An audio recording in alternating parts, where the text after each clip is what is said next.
So the coral nurture program started after the 2016-17 mass bleaching events on the Great Barrier Reef.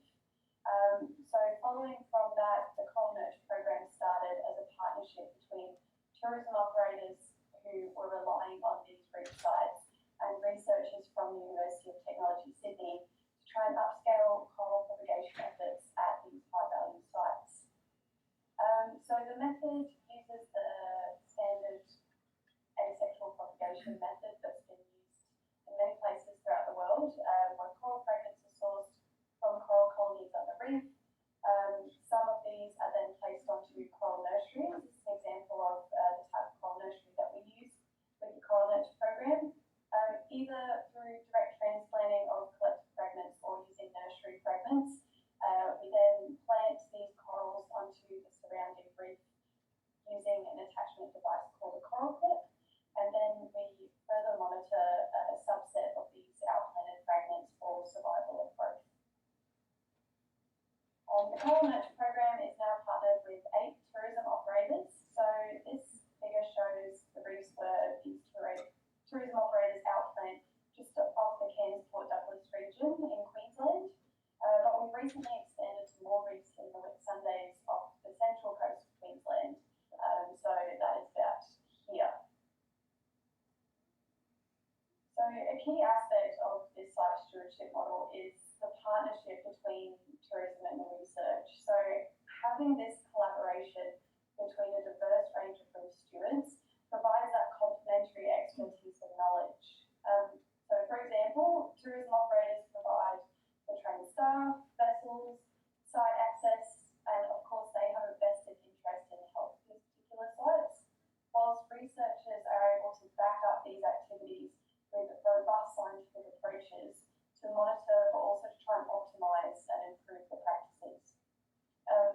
So the scientific data that comes out of this research, power of these studies has increased through the scale of outplanting that we can't accomplish without the support of the tourism operators. And of course, all of this feeds back into best practice to create this sort of positive feedback. So how well has this model worked so far? Well, as you can see, since the start of the program in August 2018, there's been an exponential increase in the number of outplants. So tourism operators report any outplanting activity to local coordinators within 21 days. So as of today, which is Saturday, the 17th of September, we've collectively outplanted over 73,000 coral fragments. Most of these are from the genus Aquaphora, and by monitoring a subset of outplanted fragments at some coral nurture program sites, we've been able to find a survival of 70 to 93%. Also, we unexpectedly recorded nursery colonies spawning after 2 years of growing on the nursery. So looking at the plot, which as you can see shows the cumulative number of outplants over time, you can see how the outplanting effort has grown over the 3 program phases. So having a staged implementation was really important. We wanted to make sure that any problems could be dealt with quickly before the program expanded further. So you can see here for phase 1, which was August 2018 to August 2019, things were slow and steady. That was just using one operator at one site. Following the success of this, in phase 2, we then expanded to 5 operators over 6 reefs.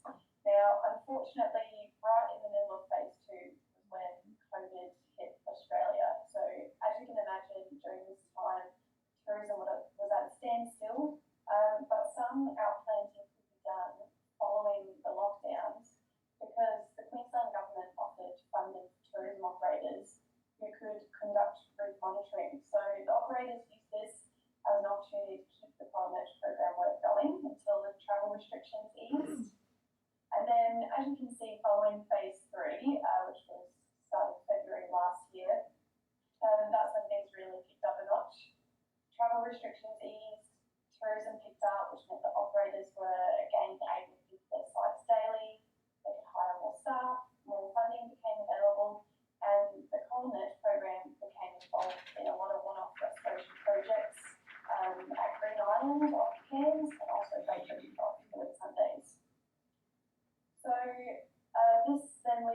another question which we wanted to answer. So what are the outcomes of all of this coral planting for coral and reef communities?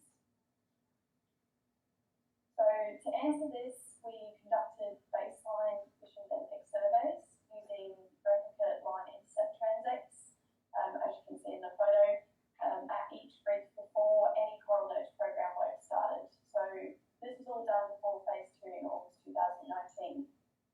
From these initial surveys, we found that the total coral cover varied between reefs.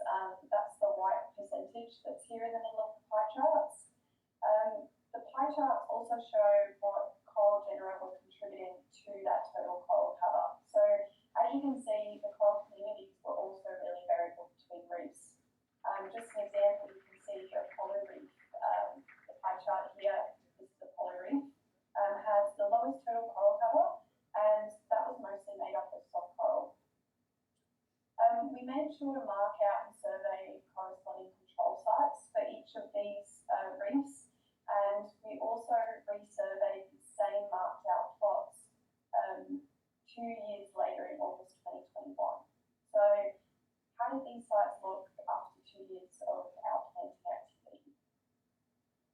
Well, in short, the results for hard coral cover were variable, but there was a large significant difference in hard coral cover between the outplanting, what we call a treatment site here, and the control site for Apollo Reef.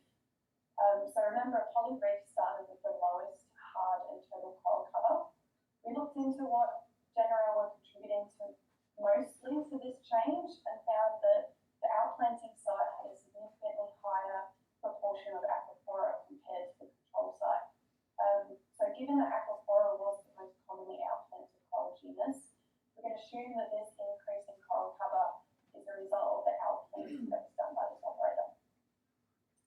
Of course, this result is only after 2 years. These surveys are conducted every 6 months. They're still ongoing, so we expect to see a greater difference as outplanting activity increases. The fragments are obviously continuing to grow, and because of the haphazard nature of outplanting, the operators outplant amongst existing coral cover.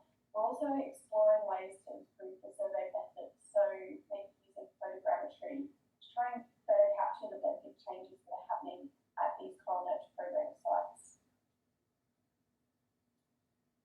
As well as monitoring changes in the coral community, we also wanted to work towards ensuring genetic and species diversity is maintained within the outplanting sites. We wanted to determine the clonality and population structure of a commonly outplanted coral species. For this, we used Aquaphora hyacinthus. So we wanted to apply this sort of information to colony selection for propagation, feed that back to tourism operators. So for this, we used a genotyping microarray developed by the folks at Farms Lab, Penn State Uni. It's commonly referred to as a SNP chip. So Aquaphora hyacinthus is a tabular aquaphora species. You can see it prefers these sorts of reef crust environments. But as with many coral species in the Indo-Pacific, there was some taxonomic debate regarding this species. So we enlisted the help of some taxonomic experts that are working to try and solve a lot of these taxonomic uncertainties on the Great Barrier Reef.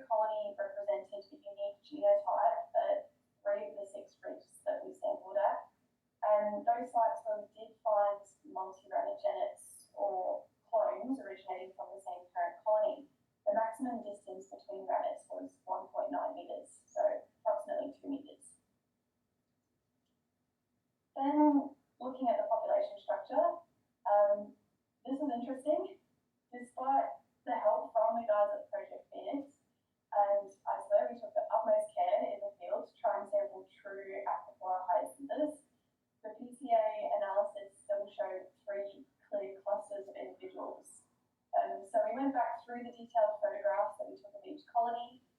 We consulted again with the experts, and turns out we sampled 3 different species. We have true Aquaphora hyacinthus, here this large cluster on the left. We have Aquaphora pectinata up the top. Currently, this name actually doesn't exist. It is synonymous with Aquaphora hyacinthus, but this suggests otherwise. And then we also sampled a currently undescribed species of Tabula aquaphora, which we're just referring to as Aquaphora hyacinthus. But the true Aquaphora hyacinthus, even when we ran a separate PCA analysis, we found pretty much this was the open population throughout the central Great Barrier Reef. So just some key take-home messages. Through this work, we found that the Coral Nurture Program model is an effective site stewardship tool for locally upscaling coral propagation. The outcomes of outplanting over 2 years on coral communities is variable, but coral cover can be